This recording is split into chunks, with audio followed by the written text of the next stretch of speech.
Right, ngicela sibuke lama formula omabili. Right? Kukhona iformula esike sathi sisuka la ebibhaleka kanje P into 1 plus I n. This formula was a compound. Le bekuyi compound.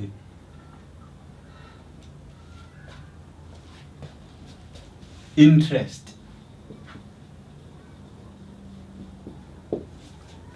La sibalelwa khona i-interest phezu kwe-interest. Mawubuka le nale ayafana. Kodwa le isibizwa ngokuthini? It's a reducing balance. Makuthiwa it's a reducing balance, kusho ukuthi okay, angiqale ngichaze la. Njengoba le plus le minus, le depreciation iyehla, le iyenyuka appreciation. Ayithi yayibona leyo nto. Compounded interest, compounded depreciation. Le it's a compounded depreciation. Makuthiwa ke a reducing balance kusuke kusho ukuthi kule nyanga ubukade ukweleta noma owisha 100 rand, safaka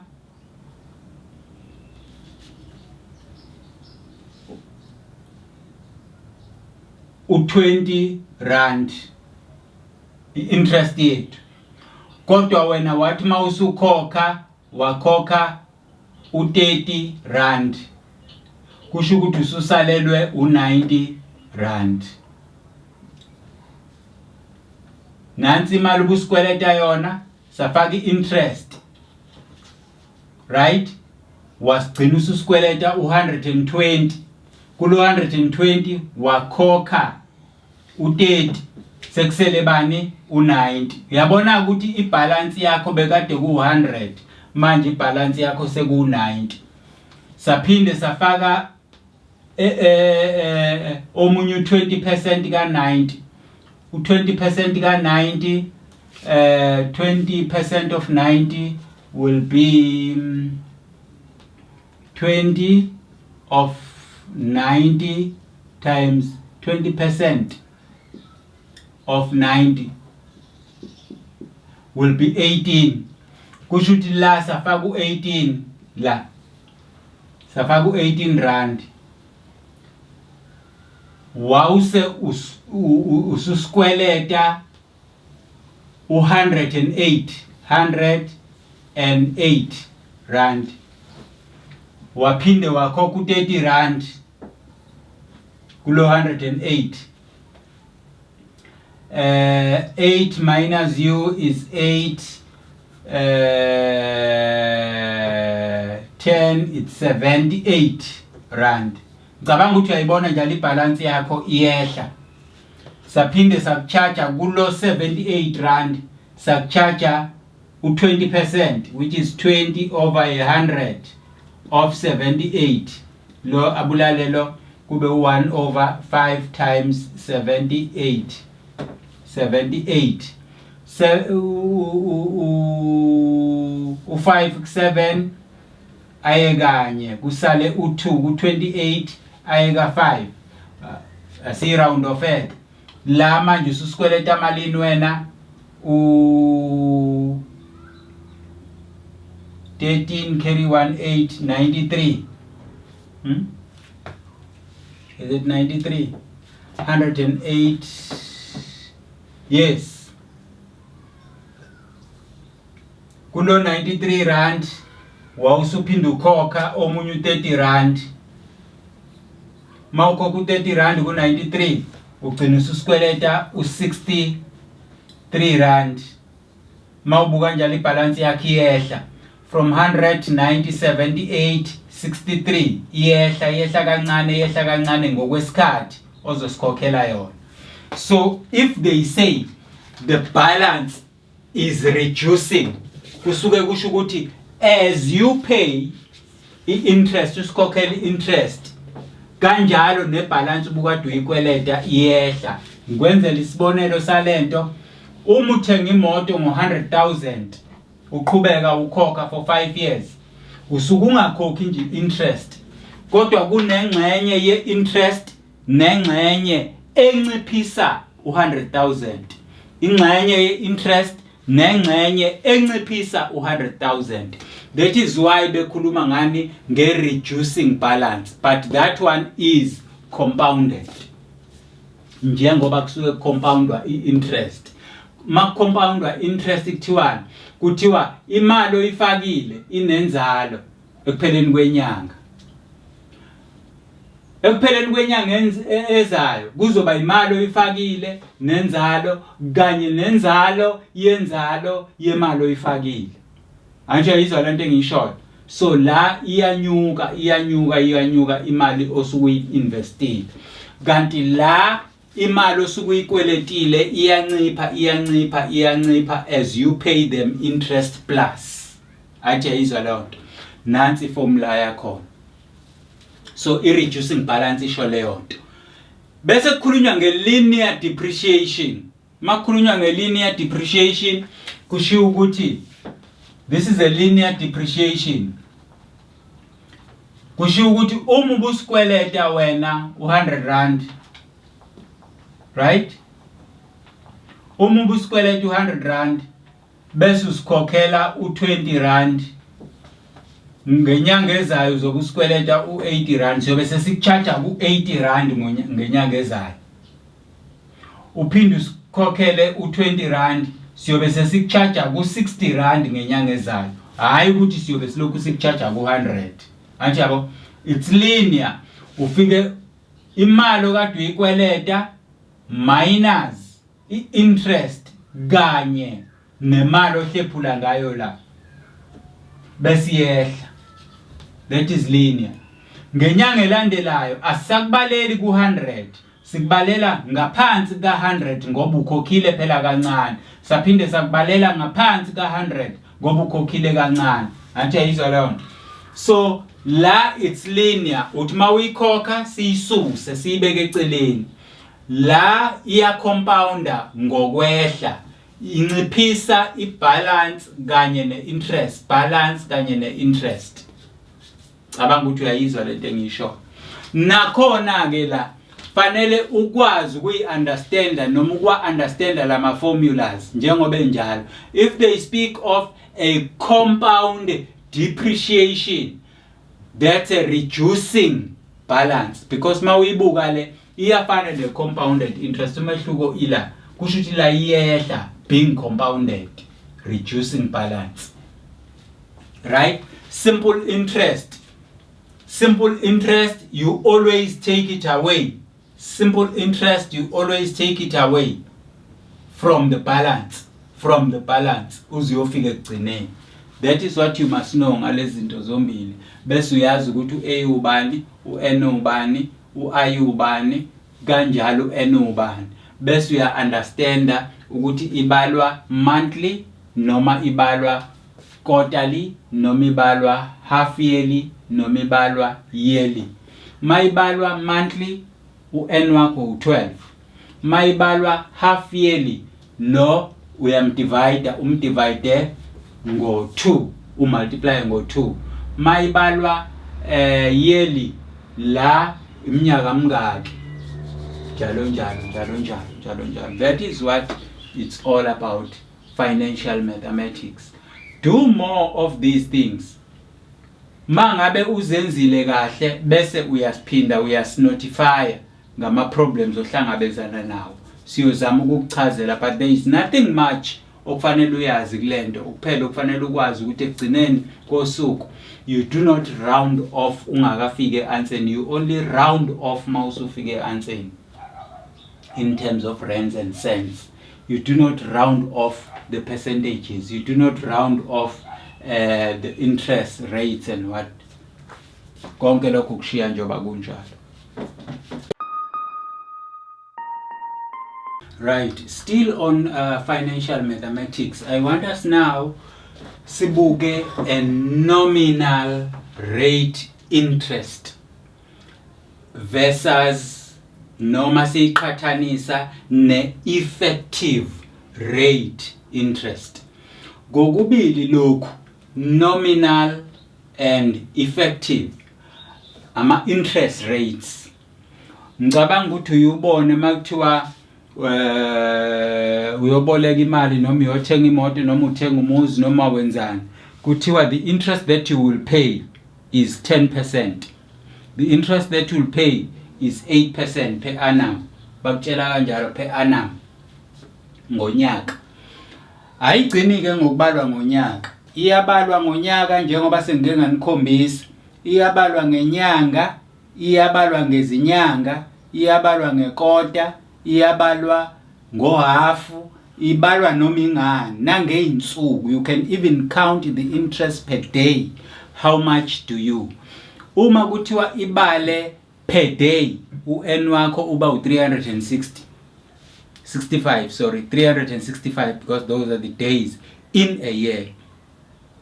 Makuthiwa ibale ngezinyanga 12 months. Makuthiwa ibale ngonyaka, unyaka is just 1 year, 2 years, 3 years, 4 years. Makuthiwa ibale quarterly is 4 divided by 4 divided by 4, half yearly divided by 2, and so on and so on. Right. Yini kumehluko phakathi kwe nominal rate kanye ne effective rate? I nominal rate yileno ibona kuma billboards be advertisile when nakuma TVs. Umugcina imali yakho nathi siuNetbank sikunikeza 10%. Umugcina imali yakho nathi siuAfrican Bank sikunikeza 12%. Umugcina imali yakho nathi siuAbsa sikunikeza 8% ngonyaka. Basho kanjalo. Bathi 8%, 10%, whatever abakushoyo ngaleso sikhathi. Kodwa bayebethi per annum. Unyaka lo. Okay? Leyo ke wena oyibukayo ibizwa ngokuthi it's a nominal. Bese kuba khona esiyibiza ngokuthi effective. Effective ke okay, asiqale ngenominal.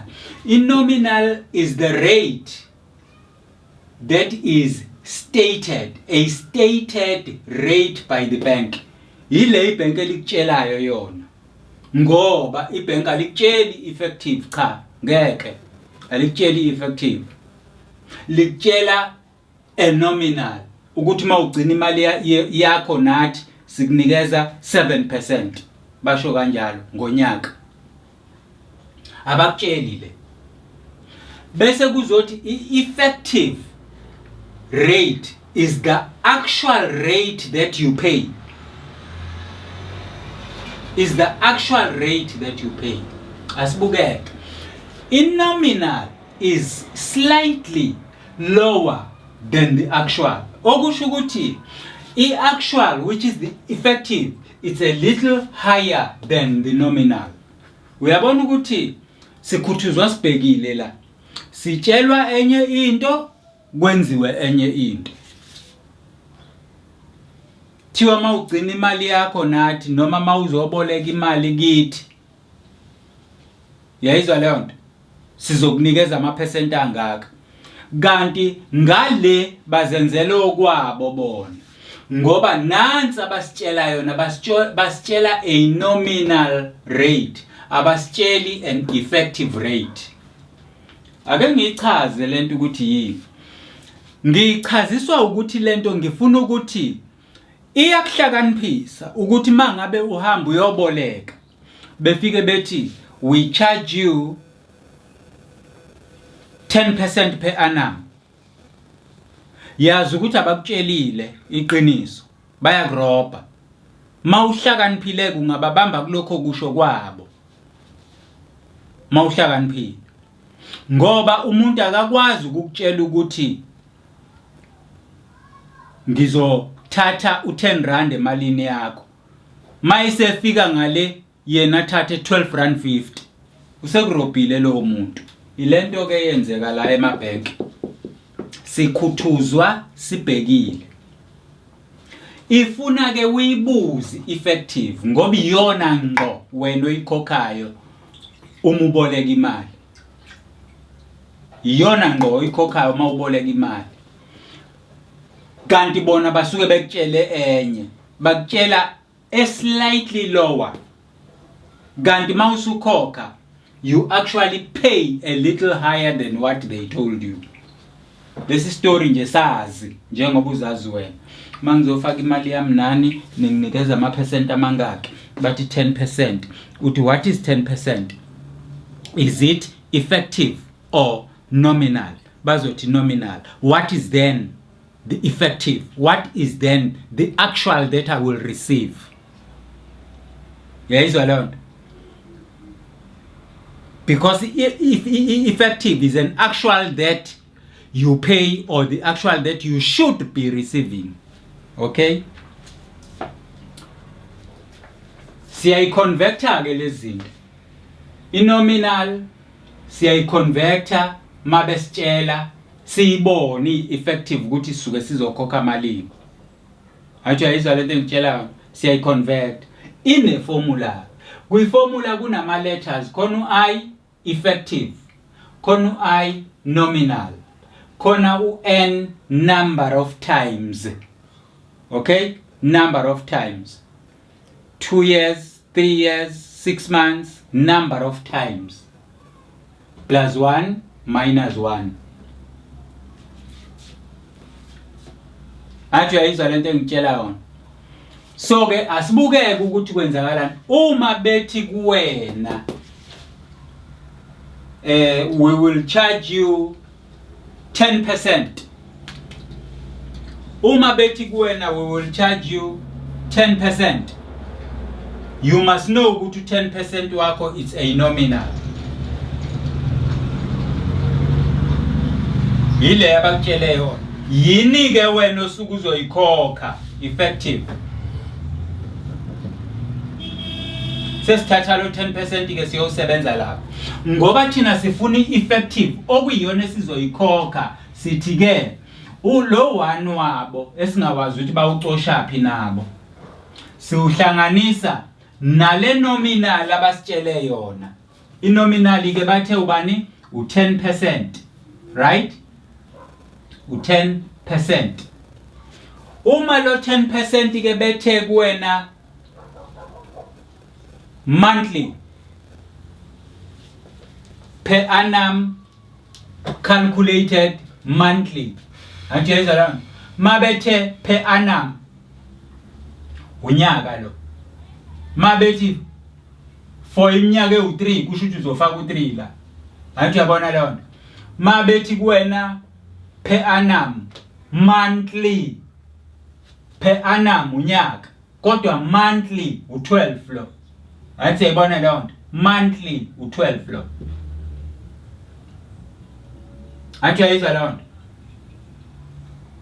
Ake sibuke it's lo I lo ilo 10%. Asithi ke bathe for 2 years. 2 years calculated uzokhokha le effective wena for 2 years. Angithi uyayizwa lento engishoyo. For 2 years ke wakho kusho ukuthi kuzoba uthulo kodwa maku monthly for 2 years, monthly for 2 years kusho ukuthi kuzoba u24. Anti siyayizwa lento engishoyo. Ake sithi ke for 2 years. Uma ku for 2 years usuzo multiply la ngo 1/2.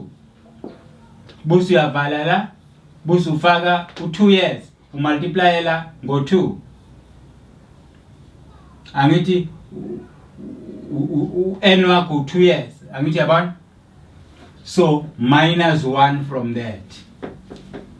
Then le nto ke izobe sikutshela lento ekade ngiyichaza ngapha. Asiphuthume ke siye kwi calculator siyokwenza yonke le nto. Uma usuyenza lento kwi calculator, this is what you do. Nibahleke nina ngoba niyakwazi ukusebenzisa i calculator ngoba nithengelwa ama scientific ayakwazi ukuyenza yonke lento kanye. Uma ungenakho lokho yilokho kufanele ukwenze. It's 1 plus 10 over 200 uvalela square minus 1 athi yabo lo times lo times lo. Ngenye indlela le number elaphakathi mangihlanganisa le number elaphakathi izoba u210. 210 divided by 200, right? Ile number engaphakathi le squared minus 1. Uma ngiqhubeka ngiyisebenza le number, lo uzokhansela lo kusala u21 over 20. U20 ku21 aye kanye kusala u1, comma ku10 akayi ku100 aye ka5. Bese uthatha le number uyayisquareisha bese ususa u1 kuyo. Asisquareishe ke le number sibone ukuthi yini ezokwenzeka.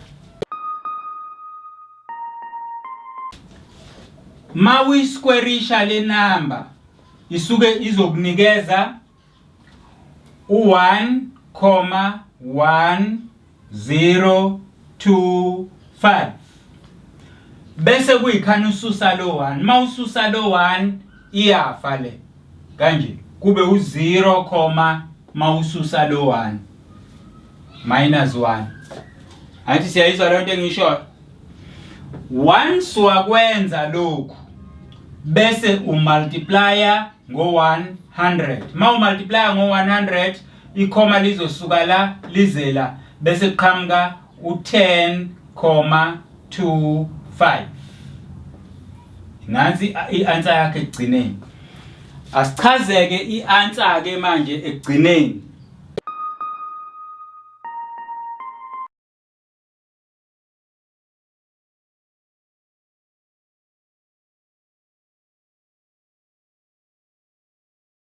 Ngithema uyisquareisha le number okuyilokho bese ususa lo 1 kuzophuma le number.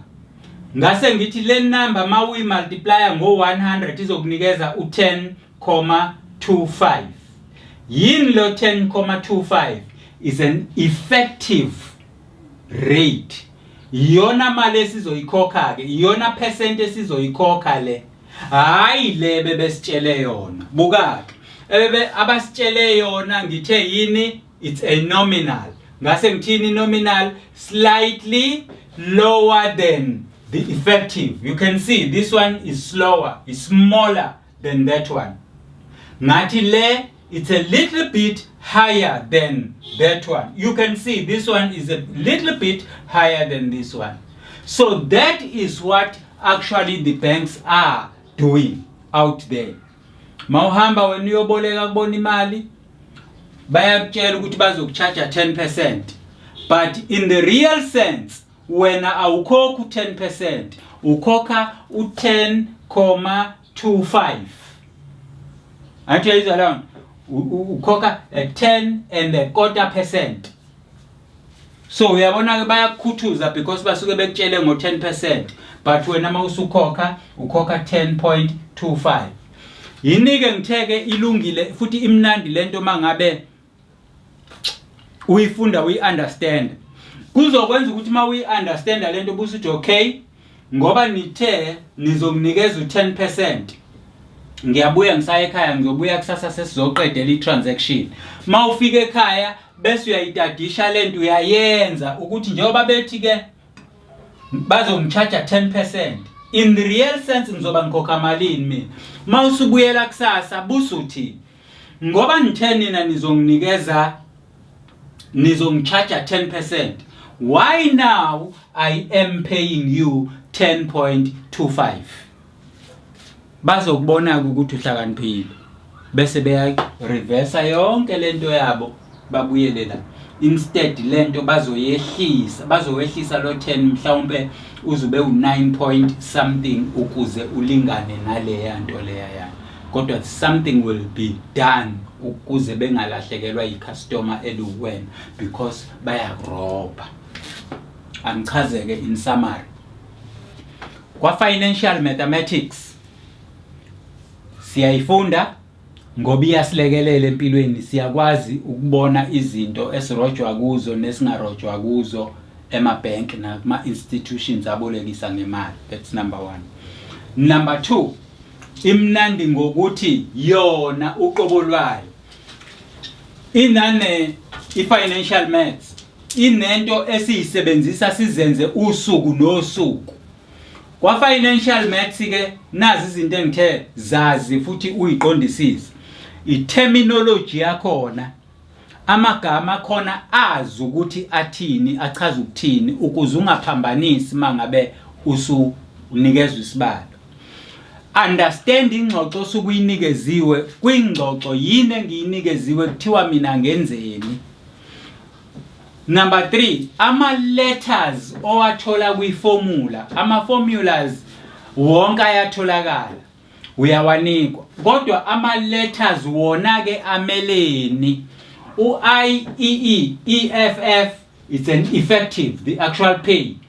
Nominal is the one that bakutshela yona, they state this one to you, bayakutshela le ukuthi it's 10%, kodwa the effective abakutsheli ngoba basuke bazi ukuthi uzogxuma ubaleke because you will be paying more than what they said. Anti siyayizwa leyo nto. Kanjalo nakuma depreciation nakuma appreciation, wazi ukuthi to depreciate kune formula yakhona eno minus. I-depreciation yakho is either a linear depreciation or a reducing balance, which is a linear depreciation, kanye ne-compounded depreciation. Kunama formulas akhona lezinto where your A is equal to P into 1 minus I, and that is a simple depreciation, a linear one.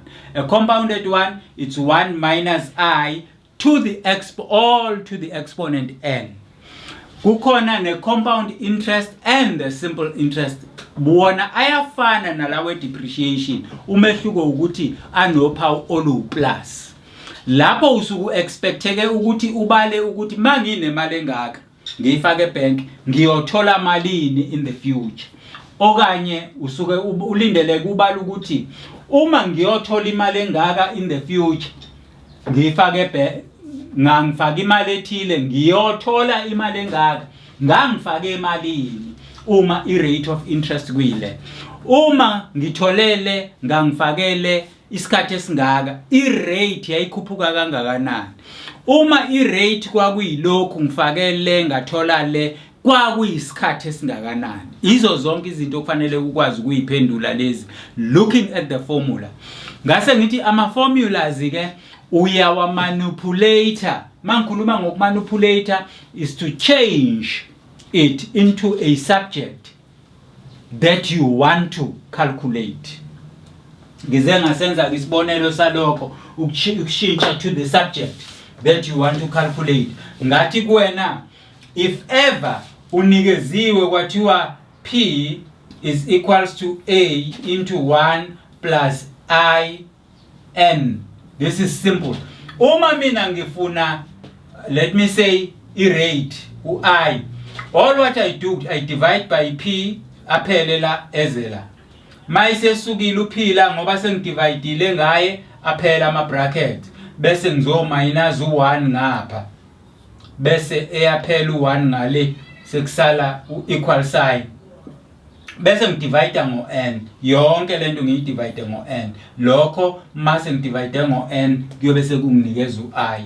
In a simple kuyoba kanje. I-rate ngiyithola kanje. In a compound ngiyoyithola isinama log. Right? Both in depreciation and